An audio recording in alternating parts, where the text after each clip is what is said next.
Hello and welcome guys to another video of the sailors channel.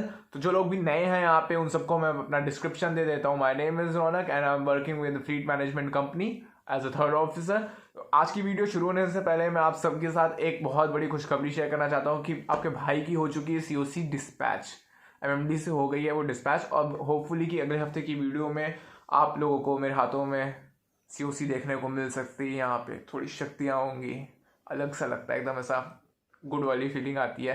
तो दोस्तों जो आज की वीडियो है ये इस हफ्ते वाली वीडियो नहीं है, ये एक क्रैश वीडियो है, अलग से एक वीडियो है। मेरी पिछली वीडियो पे एक कमेंट आया था ओम साई सावंत का, जिसने पूछा था कि भैया how to clear your TOEFL in first attempt. तो मैं सबसे पहली चीज़ ये बता देना चाहता हूँ आप सभी कैडेट्स को कि ये जो टॉफल एग्ज़ाम है ये ज़्यादातर कंपनियां नहीं मांगती हैं, कुछ कंपनियां मांगती हैं इंक्लूडिंग फ्लीट। और ओम साई सावंत फ्लीट का भाई कैडेट है और मेरा कुछ फ्लीट से अलग ही प्यार है, तो मैंने उसका बना दी जाए ये वीडियो।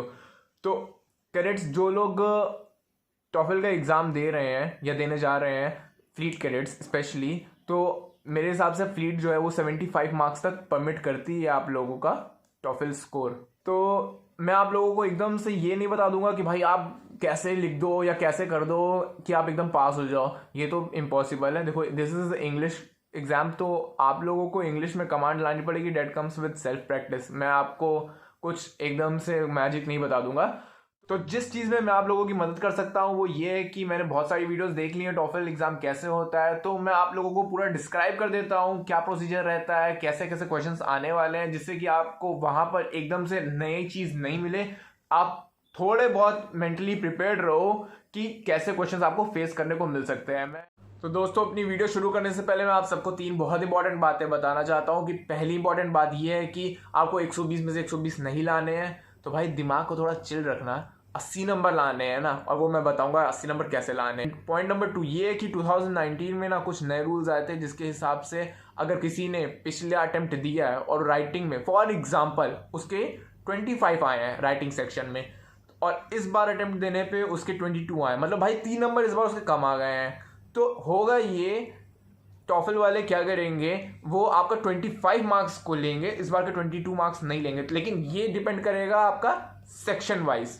हर सेक्शन का देखा जाएगा इंडिविजुअली। ये नहीं कि आपके 2 राइटिंग के ले लिए 2 रीडिंग के ले लिए, ऐसा बिल्कुल नहीं है। हर सेक्शन में देखा जाएगा आप जितने अटेम्प्ट दोगे, खुदा ना खास्ता भाई ज़्यादा अटेम्प्ट देना पड़े, एक ही अटेम्प्ट में हो जाए, तो अगर जिन्होंने पिछला अटेम्प्ट दे रखा है उनमें से किसी सेक्शन में आपके उस अटेम्प्ट में आपके ज़्यादा नंबर थे तो आपके वही वाला सेक्शन के मार्क्स माने जाएंगे। और पॉइंट नंबर 3 भाई, इस बार अब आप एग्ज़ाम दे सकते हो आराम से घर में बैठ के, बिल्कुल एग्ज़ाम सेंटर में जाने की ज़रूरत नहीं। अगर आपका मन है एग्ज़ाम सेंटर में जाने का तो भाई एग्ज़ाम सेंटर में जाके दो, बिल्कुल कोई दिक्कत नहीं है। और घर में बैठ के देने का मन है तो बिल्कुल घर में आप बैठ के दो। एग्ज़ाम घर में बैठ के दो या एग्ज़ाम सेंटर पे, कोई फ़र्क नहीं आने वाला है आपके मार्क्स में, तो बेटर है देख लो आपको जो पसंद हो। तो बढ़ते हैं अपनी वीडियो की तरफ। तो ओके गाइज, ये है पूरा फॉर्मेट जो आपका टॉफल एग्ज़ाम में आपको मिलने वाला है आपके सामने। तो मैं इसको जल्दी से एक्सप्लेन कर देता हूँ। भाई आपका टॉफल जो है वो आपका इंटरनेट बेस्ड एग्ज़ाम होता है, एचबीटी। इसमें होते हैं 4 सेक्शंस, रीडिंग, लिसनिंग, स्पीकिंग और राइटिंग। ये सब 30-30 मार्क्स के होते हैं। टोटल आपका बना देगा आपका 120 मार्क्स। लेकिन आपको 120 में से 120 बिल्कुल नहीं लाने हैं, आपको पास होने के लिए चाहिए सिर्फ 80। भाई 80 मार्क्स कैसे लाना है ये मैं बताता हूँ। तो सेक्शन 1 जो होता है वो होता है रीडिंग सेक्शन। उसमें आपके 3 या 4 कॉम्प्रिहेंशन पैसेजेस आएंगे, बहुत इजी होता है भाई। 10th तक का इंग्लिश में 11th-12th में भी कॉम्प्रिहेंशन पैसेजेस तो किए ही होंगे, और इसके जो क्वेश्चंस होते हैं वो भी होते हैं एमसीक्यू। अब आपको इसमें क्या चाहिए भाई, 30 मार्क्स आपको यहाँ पे फ्री में मिल रहा है अगर आप नहीं लेना चाहते, और गिरी से गिरी हालत में आप 25 मार्क्स, अगर आप 25 मार्क्स नहीं ला रहे हो रीडिंग सेक्शन में, तो भाई आप उस दिन घर मत जाना, बिल्कुल कहीं भी जाना घर मत जाना, क्योंकि भाई 25 तो एक्सपेक्टेड है मिनिमम। भाई रीडिंग सेक्शन में कुछ भी नहीं करना है आपको, कॉम्प्रिहेंशन पैसेजेस होंगे 6-7 पैराग्राफ का, भाई उसको पढ़ दो, नीचे आपके एमसीक्यू क्वेश्चंस हैं उसको टिक मार दो, काम खत्म। उससे ज़्यादा कोई एक चीज़ नहीं पूछ रहा है वो आपसे। और साथ ही साथ मैं आपको बता दूं कि आपको पूरे कॉम्प्रिहेंशन पैसेज पढ़ने की ज़रूरत नहीं भाई। आप कॉम्प्रिहेंशन पैसेज के हर पैराग्राफ की स्टार्टिंग लाइन पढ़ो, उसके बाद आप उसको कंपेयर करो नीचे वाले क्वेश्चन से। भाई आपको जैसा लगे कि अच्छा क्वेश्चन नंबर 1 है वो ऑब्वियसली पैराग्राफ 1 या 2 से होगा, 2 उसके नीचे, तो आप बहुत ईजिली और बहुत टाइम सेविंग मेथड से आप अपना रीडिंग सेक्शन कंप्लीट कर सकते हो। और मिनिमम से मिनिमम इसमें 25 तो आएंगे ही आएंगे, आपकी गारंटीड। मैं बता रहा हूँ भाई, आपने क्लास 10th 11th में भी इंग्लिश पढ़ी है, 9th 10th में भी कॉम्प्रिहेंशन पैसेज करते ही थे। अगले सेक्शन में आते हैं हम लोग लिसनिंग सेक्शन में। भाई इसमें आपको बहुत ध्यान से सुनना पड़ेगा। इसमें 3 या 4 आपको लेक्चर्स होंगे, 3 या 4 मिनट के ही होते हैं, वो ज़्यादा नहीं होते हैं। और हर लेक्चर में से आपसे 6 क्वेश्चन पूछेगा। भाई जो 6 क्वेश्चन पूछेगा ना, वो भी आपके MCQ होंगे। भाई आपने इसमें जैसे फॉर एग्जांपल 2-3 कॉन्वर्जेशन है, एक लड़की जो लाइब्रेरी गई और लाइब्रेरियन, तो भाई इन दोनों की कॉन्वर्जेशन है कि मुझे को ये बुक चाहिए, लाइब्रेरियन बोलेगा नहीं नहीं हमारे पास ये बुक नहीं है, यहाँ से लो, इसकी सब्स्टिट्यूट ये वो जो भी बात होगी भाई आपको कुछ नहीं करना, ध्यान से सुनना है। और क्वेश्चंस पूछेगा 5-6, वो भी आपको MCQ में आपको दे देगा जवाब, उसमें से बस आपको राइट टिक चूज करना है और आपका ये सेक्शन खत्म हो जाएगा। भाई इतने इजी सेक्शंस होते हैं ये रीडिंग और लिसनिंग सेक्शंस, भाई जिसकी हद नहीं। 25 मार्क्स मैंने रीडिंग में लिखे हैं भाई, इसमें लिसनिंग में मान लो चलो गड़बड़ हो गई, 5 नंबर इसमें भी काट देते हैं। 25 मार्क्स भाई 25 50 नंबर हो चुके हैं। अब आपको नीचे के बचे 60 में से अगले लाने हैं 30, तो मैं बताता हूँ कैसे। अब तीसरे सेक्शन में आते हैं। भाई तीसरा सेक्शन है स्पीकिंग सेक्शन। स्पीकिंग सेक्शन में क्या होगा, आपको ज़्यादा से ज़्यादा 4 से 6 क्वेश्चन पूछेंगे। भाई ये सबसे खतरनाक सेक्शन होता है स्पीकिंग सेक्शन, जहाँ पे इंडियंस की ना थोड़ी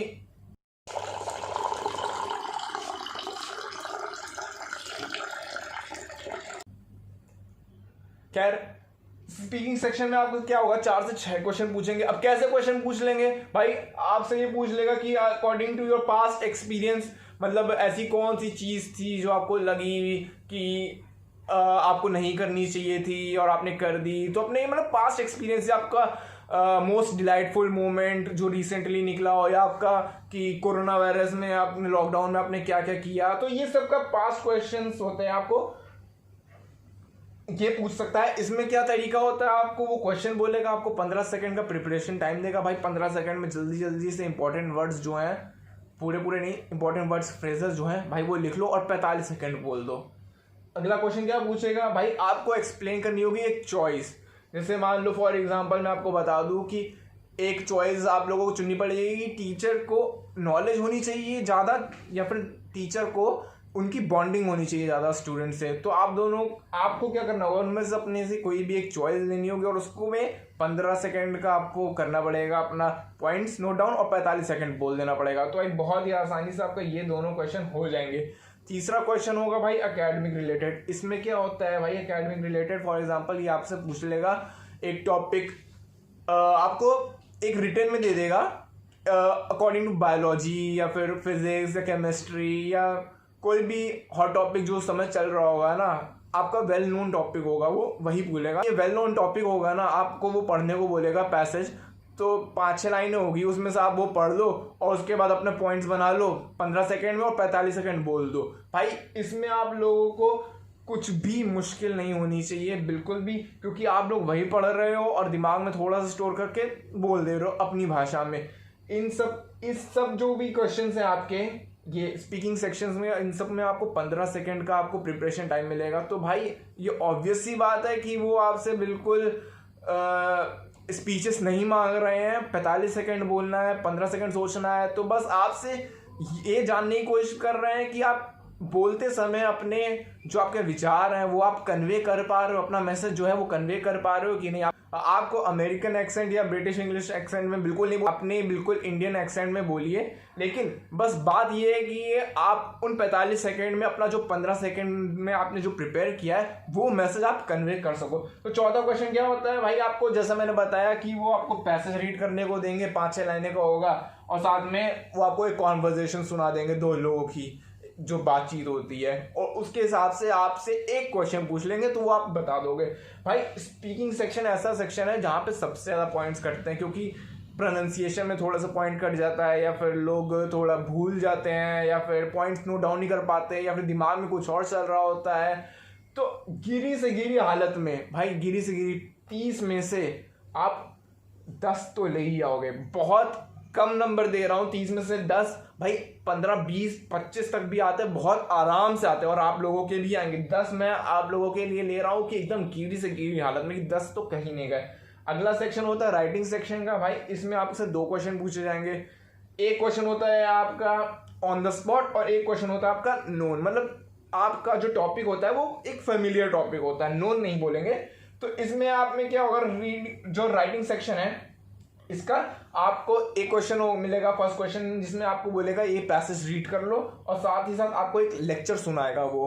तो भाई आप जब पैसेज रीड कर रहे हो तो उसमें से एक पेन पेपर लीजिए और बहुत जो इंपॉर्टेंट फ्रेजेस या फिर टर्म्स लग रहे हैं आपको, वो उनको आप अलग नोट कर लीजिए।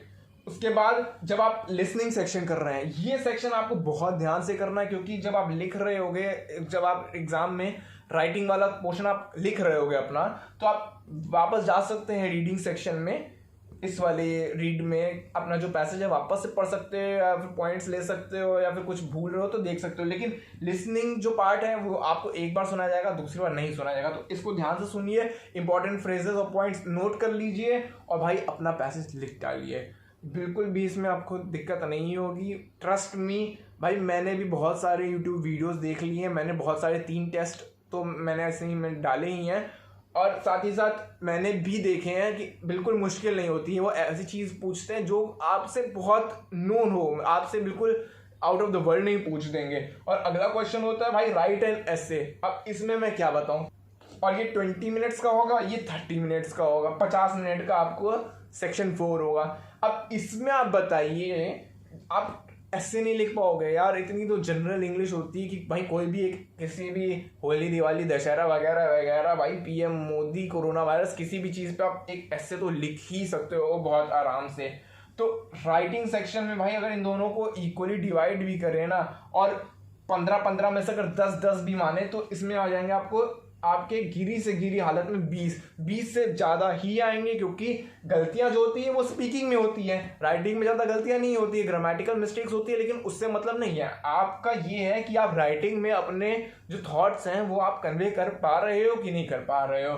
तो भाई अब हम लोग सब कुछ समिंग अप करते हैं, 25, 25, 50, 60 और 20, 80, बहुत ही अच्छे मार्जिन से। आपको 75 चाहिए होता है, हालांकि हम लोग ने 80 लिखा है, तो भाई आप 80 बहुत ही आराम से ला सकते हो। ट्रस्ट मी, बहुत ईजी होता है। मतलब मैं ये नहीं कहूँगा कि बहुत ही ईजी होता है, बिल्कुल प्रिपेयर करे बिना आप चले जाओ, लेकिन 80 तो आप ला ही सकते हो, आपको दिक्कत नहीं होनी चाहिए। ये जितने भी हम लोग ने मार्क्स लिए हैं, ये सब हम लोग ने एकदम मिनिमम मार्क्स लिए हैं, जितने इतने तो मिलेंगे ही मिलेंगे अगर आपकी प्रिपरेशन अच्छी है तो इसके बाद अब मैं बताता हूँ कि अपनी प्रिपरेशन को अच्छा करने के लिए क्या करें। भाई RSTV देखो सुबह सुबह। अगर आपको इंग्लिश, जैसे कि ये आपका लिसनिंग सेक्शन है, तो इसमें आप लोगों को इंग्लिश जो है ना, इंग्लिश अमेरिकन एक्सेंट में वो सुननी पड़ेगी, अमेरिकन या ब्रिटिश एक्सेंट में तो वो सुननी पड़ेगी। तो उसके लिए क्या करो, आप सुबह सुबह RSTV यूट्यूब में डालना और इंग्लिश न्यूज़ लगा के भाई सुनो, इंग्लिश न्यूज़पेपर पढ़ो, बहुत इंपॉर्टेंट है भाई। आपकी रीडिंग की स्पीड तेज़ होगी, सबसे इंपॉर्टेंट चीज़। और साथ ही साथ आप डिस्क्रिप्शन बॉक्स में देखना, मैंने बहुत सारे मॉडल टेस्ट पेपर्स और सैम्पल पेपर्स ना अपने डिस्क्रिप्शन बॉक्स में डाल रखे हैं, आप उनको बिल्कुल ट्राई करो, प्रैक्टिस करो। और साथ ही साथ ETS की वेबसाइट में जाना आप, वहाँ पर आप बहुत सारे प्रैक्टिस टेस्ट पेपर्स दे सकते हो भाई। बिल्कुल आप दिन में 1 घंटा निकाल के अगर कर दोगे ना, रीडिंग सेक्शन, राइटिंग सेक्शन, आपका लिसनिंग सेक्शन और स्पीकिंग सेक्शन, भाई इन चारों को ना मुश्किल से मुश्किल आप आधा घंटा अगर दे दो दिन में, तो आपकी बहुत अच्छी हो जाएगी प्रिपरेशन। एग्ज़ाम डेट आते आते आप एकदम फ्लुएंट हो जाओगे इस चीज़ में, मैं गारंटी देता हूँ। और 80 नंबर के आप इसे बहुत ज़्यादा ही लाओगे। तो दोस्तों, भाई की मेहनत तो आपने देख ही ली है, अब वक्त है आपको मेहनत करनी है। भाई ये जंग बिल्कुल फर्स्ट आने के लिए नहीं है, आपको सिर्फ 80 नंबर लाने हैं, दैट इज़ इट, जो कि आ ही जाएंगे, आई नो। भाई बस एक चीज़ है, आप मन लगा के प्रैक्टिस करो जब तक आपका एग्ज़ाम डेट नहीं आ रही है। और नीचे मैं बार बार वापस से कह रहा हूँ कि नीचे डिस्क्रिप्शन बॉक्स में आप देख लीजिएगा, मैंने उसमें सैम्पल पेपर्स अपलोड कर रखे हैं और साथ ही साथ मैंने उसमें लिंक्स दे रखे हैं। लिसनिंग सेक्शन, जो लिसनिंग सेक्शन है, आप रोज़ उसको 1 या 2 करिए, उसकी यूट्यूब लिंक्स डाल रखी हैं कि उससे आपको पता चलेगा आपको वहाँ पर कैसे क्वेश्चंस पूछे जाएंगे, किस एक्सेंट पे, किस स्पीड में आपको वीडियोस या फिर ऑडियोज़ जो सुनाई जाएंगी। तो उसके हिसाब से आपको आइडिया मिल जाएगा। आप उसको ज़रूर एक बार चेकआउट करिए। तो दोस्तों ये वीडियो जो है ये क्रैश वीडियो थी। ये स्पेशली मैंने टॉफल देने वाले कैडेट्स के लिए, फ्लीट कैडेट्स के लिए बनाई थी जिनका टॉफल एग्जाम अब आने वाला है। और साथ ही साथ मैं आपको बता दूं कि इस वीक की जो वीडियो है वो सैटरडे को स्केड्यूल्ड है, प्लीज़ ज़रूर चेकआउट करिएगा। उसका टॉपिक है different types of ships and I have categorized according to the salary, the work, the shore leave, voyages and the amount of risk। तो इस हिसाब से मैंने कैटेगराइज किया। इससे आप लोगों को, जो लोग कैडेट्स हैं जो अपनी शिप ज्वाइन करना चाहते हैं, उनको बहुत मदद मिलेगी इन चूजिंग कि भाई वो किस टाइप ऑफ शिप को चूज करें। क्योंकि अगर आप कैडेटशिप में कुछ एक शिप चूज करते हो तो आपको फॉलोइंग रैंक्स में आपको उसी टाइप के शिप्स मिलते हैं। दोस्तों मैं आपसे वापस से कहता हूँ कि प्लीज़ मेरे साथ जुड़े रहिए, सब्सक्राइब कर दीजिए हमारे चैनल सेलर्स चैनल को और बेल आइकन दबा दीजिएगा ताकि मेरी आने वाली सारी वीडियोस का नोटिफिकेशन आपको अपने फ़ोन पे मिलता रहे। और होपफुली कि अब जब नेक्स्ट वीडियो मैं आप लोगों से शेयर करूँगा तो मेरी COC आ चुकी होगी और वो स्पेशल मोमेंट में आप लोगों के साथ शेयर करूँगा। तो दोस्तों तब तक stay tune to the channel and अगली वीडियो आने तक गुड बाय।